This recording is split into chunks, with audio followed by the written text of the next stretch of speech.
Entonces, bueno, ya hace 25 años que surgió el primer hito significativo en el cribado neonatal de la hipoacusia.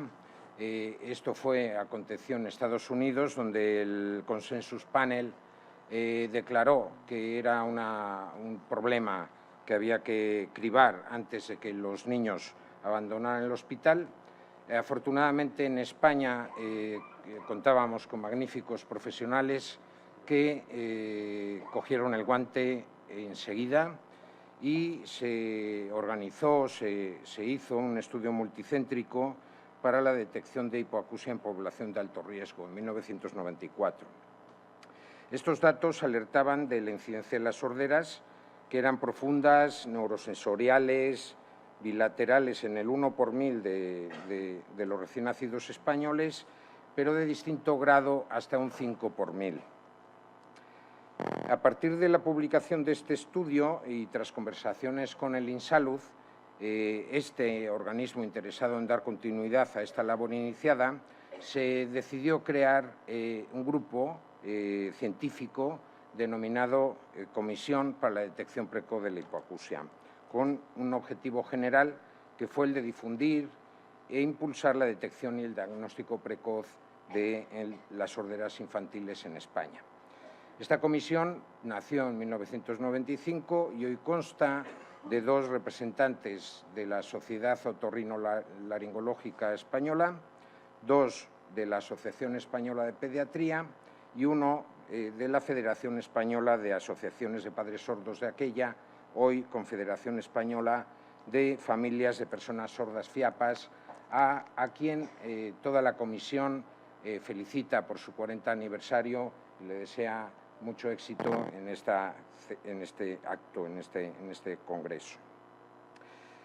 A iniciativa de la CODEPE, pues ya se promueven leyes en los cuales en el Parlamento se aprobó en el 99 una proposición no de ley y en el 2000 pues se creó un grupo de trabajo ya profesional con representantes de las comunidades autónomas, CODEPE, FIAPAS y CERMI, para elaborar una declaración de intenciones donde se recogiera los contenidos básicos y mínimos del programa de detección de hipoacusia.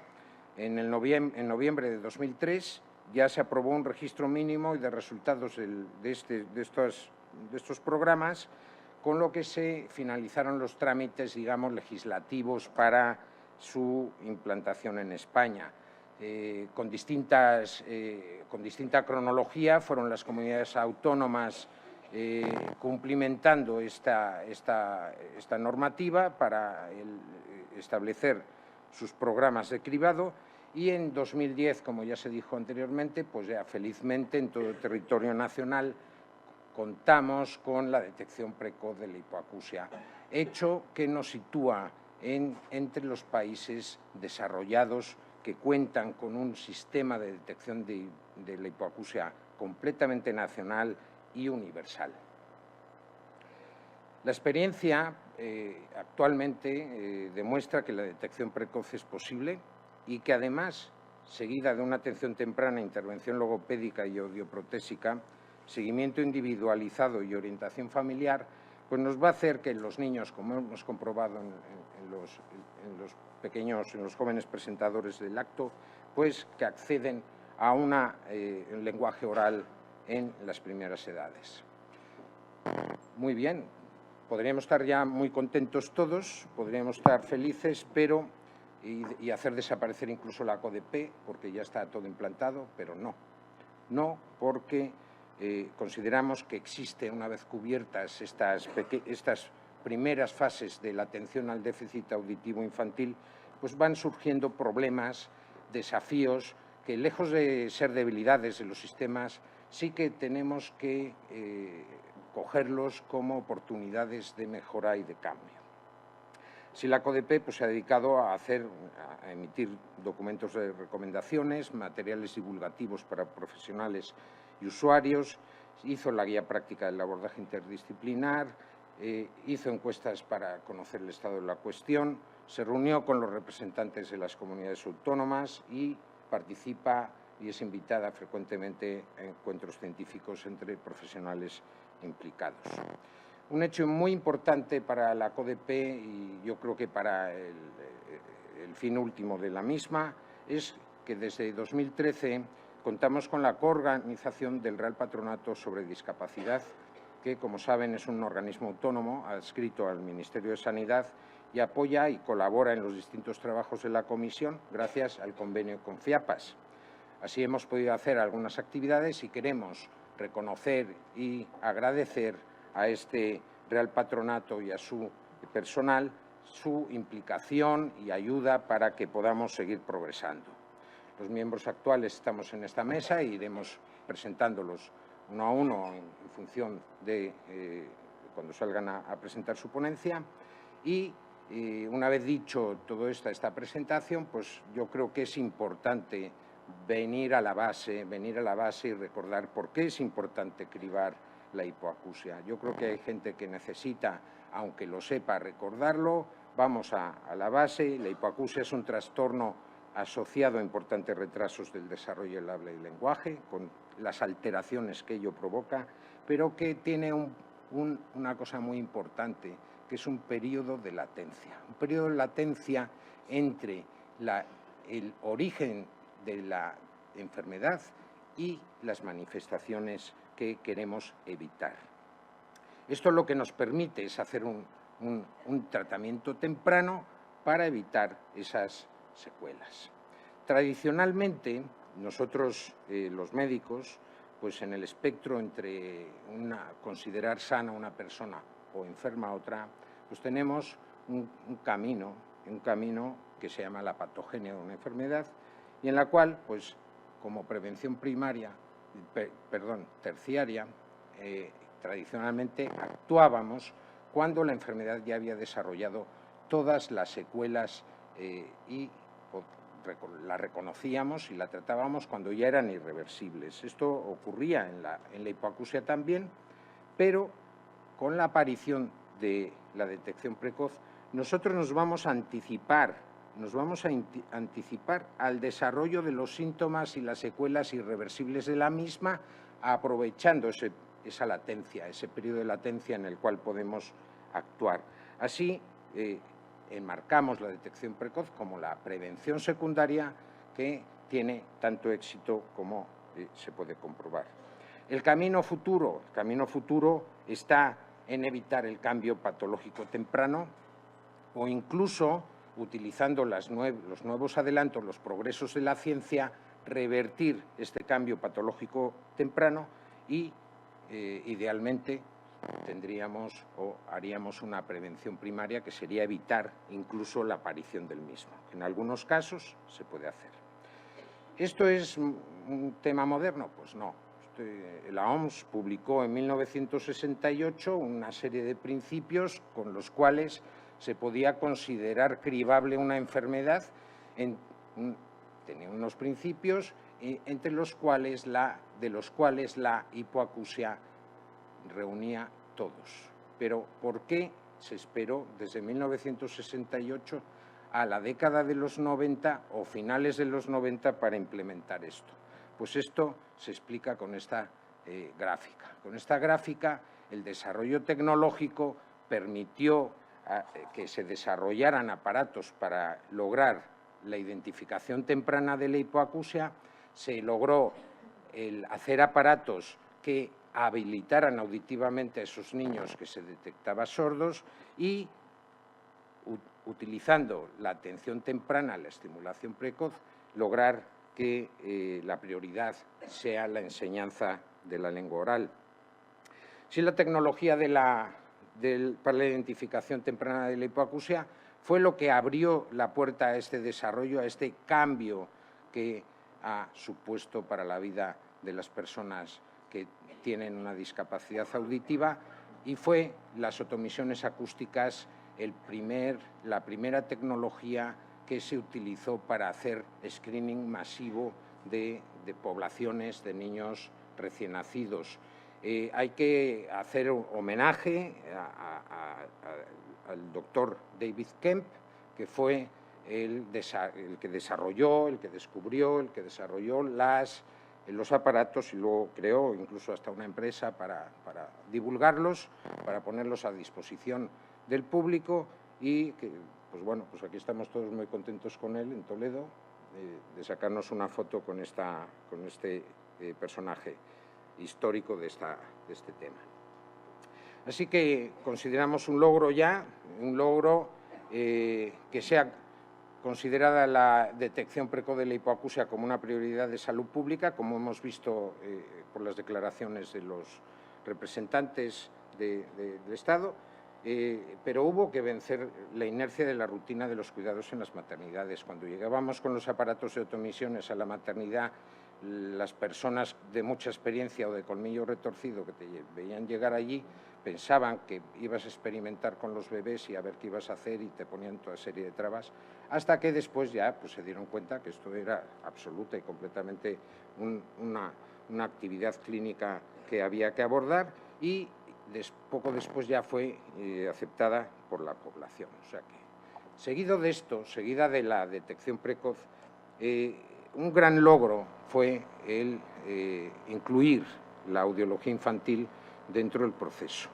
Lo que no puede ocurrir es que nosotros detectemos, que nosotros hagamos un diagnóstico de hipoacusia y quede en manos de gabinetes privados la audiología infantil. O sea, que el cribado universal de la hipoacusia es el primer paso, pero tiene que ser seguido de una forma sin solución de continuidad de una evaluación audiológica que tradicionalmente pues, pesaba sobre los potenciales evocados auditivos de tronco cerebral, que como saben solo miran un estrecho punto del campo auditivo. Después se incorporaron los de estado estable, que ya nos amplían este campo auditivo de forma doblemente objetiva, pero todos estos avances tecnológicos no evitan, incluso pues, sirven a dar pie a la audiología infantil. La audiología infantil, que es la audiología clásica de comportamiento, de observación de reflejos, etcétera, que es una prueba incluso hasta artesanal para lograr conocer cuál es el estado del campo auditivo del niño. La audiología infantil, por lo menos en la experiencia de Asturias, que es la que me toca, ha servido de puerta para vertebrar un equipo interdisciplinar coordinado que toca todas las fases, todos los estamentos que deben de ser contemplados en la atención al niño con déficit auditivo infantil y que ya en 2010 la CODEPE pues ya dejó claro que tenía que ser de esta forma y se recordó en 2014 sobre todo en la recomendación de la creación de unidades de hipoacusia infantil con personal especializado para ello. Los mejores audífonos, el implante coclear ha supuesto también un cambio absoluto. No vale solo diagnosticar, sino que hay que habilitar auditivamente para que la audición funcional desarrolle el lenguaje, pero realmente la herramienta clave para el cambio de panorama de las personas afectadas de hipoacusia ha sido el establecimiento de los programas de atención al déficit auditivo infantil que aseguran y encuentran y reciben ayuda mucho más pronto de lo que se encontraba. Los tres componentes principales de los programas, pues el cribado, la confirmación audiológica y la atención temprana, y esto ya está completamente desarrollado en casi todo el país, pero lejos de estar contentos, satisfechos, pues tenemos que, una vez cubiertas estas actividades, pues nos tenemos que fijar en los desafíos y cambios que tenemos que abordar para dar respuesta a problemas que han surgido después. Y aquí tenemos que ver esto como oportunidades de cambio, como oportunidades para fortalecer todas estas actividades de los programas. Hay una serie de desafíos y cambios que la CODEPE ha contemplado y vamos a revisar brevemente uno por uno, y después las conferencias de mis compañeros que van a seguir pues van a entrar más en profundidad. El primer desafío es que, a pesar de tener todos los programas que yo detecto a todos los niños que nacen con una hipoacusia congénita, resulta que me sigo encontrando niños de 4 o 6 años con hipoacusias importantes. O sea que tenemos un problema que hace que esos niños, o sea, niños que pasaron el cribado y luego aparecen con hipoacusia. Y están en peor situación porque se cree de forma equivocada que pasar unas autoemisiones, que pasar unos potenciales te aseguran una audición normal para toda la vida. Y no. El niño puede desarrollar por 2 problemas, o puede aparecer por 2 problemas después con una sordera. Primero de ellos, la neuropatía auditiva, y el segundo, las hipoacusias de desarrollo tardío. La hipoacusia de desarrollo tardío duplica la incidencia de la congénita en edad escolar, y es importante. Para la neuropatía auditiva, pues lo recomendable es que en los programas basados en autoemisiones pues se sigan de un segundo paso de potenciales automatizados en aquellos niños que sean reconocidos con factores de riesgo para neuropatía auditiva, y así se recogió en este documento del 14. Pero para los niños con hipoacusia sobrevenida de otras causas no nos quedó otra alternativa, porque el cribado, digamos, de poblaciones escolares es muy complejo y caro y a lo mejor hasta contraproducente, pues implicar a el profesional que es más importante en la salud infantil, y la doctora Ana Vivanco nos va a explicar las pautas que estas recomendaciones establecen para la detección de estos niños. Un segundo desafío fue el proceso diagnóstico. El proceso diagnóstico tiene que hacerse con una continuidad asistencial y comprender 2 aspectos: el audiológico, que es el que nos corre prisa, y el etiológico, el por qué está esa sordera en ese niño. Pero resulta que nos dimos cuenta que existía una gran heterogeneidad en la forma de pedir las pruebas en los distintos hospitales, en los distintos profesionales, que muchas veces hasta se relega por la prisa en hacer la habilitación auditiva, y se produjo un estudio que publicamos en 2017 sobre el diagnóstico etiológico, en el cual hemos ordenado de mayor, en una pirámide invertida, arriba de todo la mayor eficiencia diagnóstica y abajo la menor eficiencia diagnóstica, en el cual siempre hablar con la familia, con el paciente, sigue siendo el más eficiente, la anamnesis y la exploración física, básico.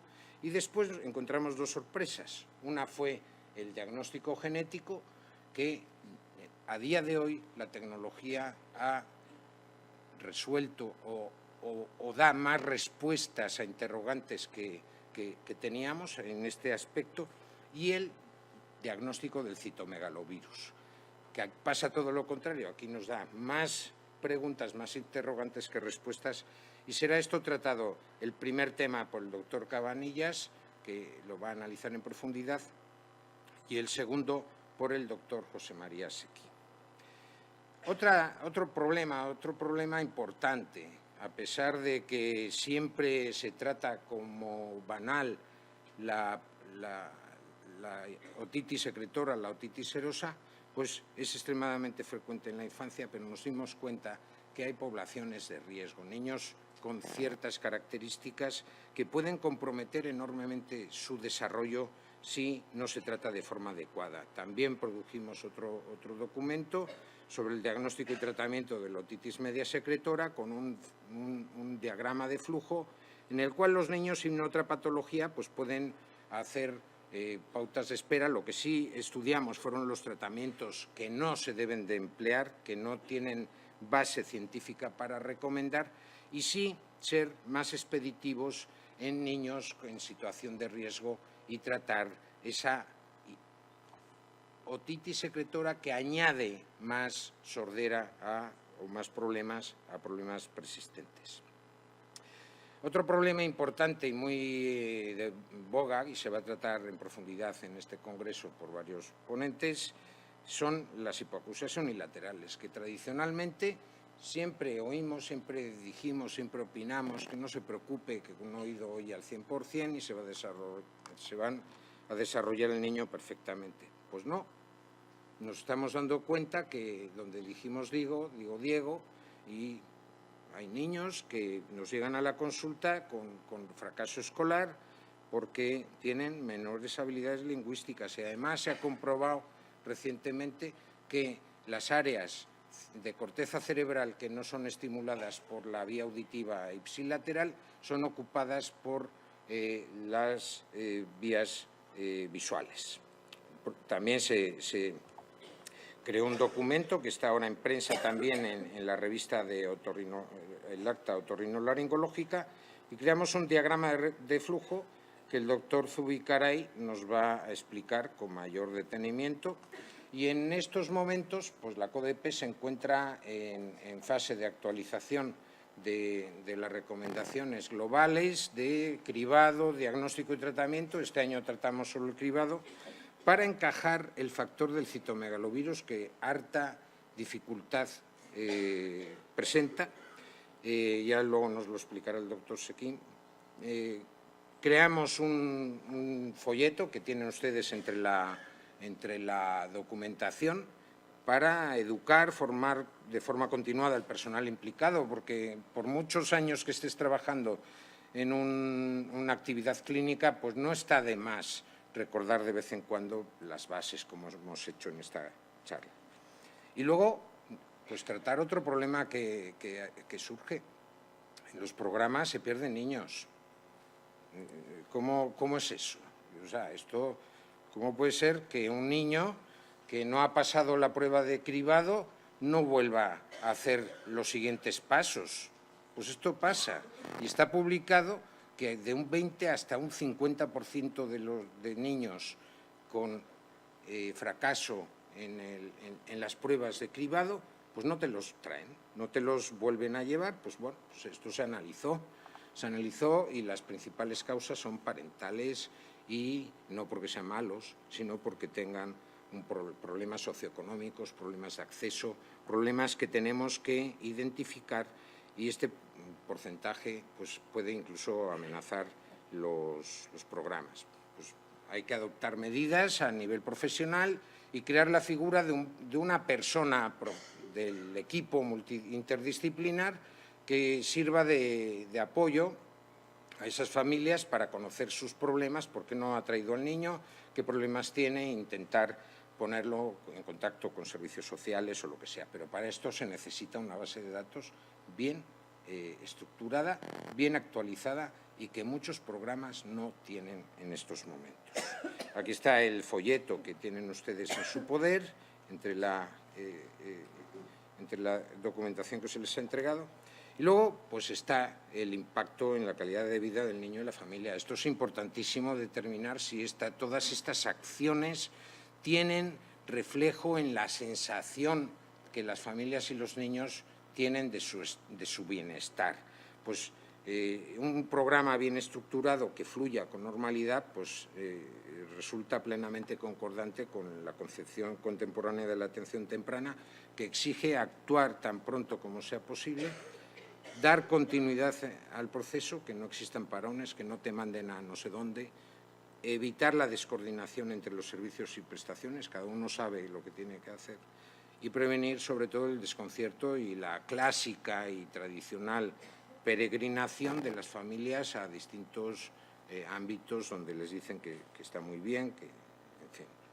Nos va la directora de FIAPAS, doña Carmen Jáudenes, nos va a explicar más en este sentido.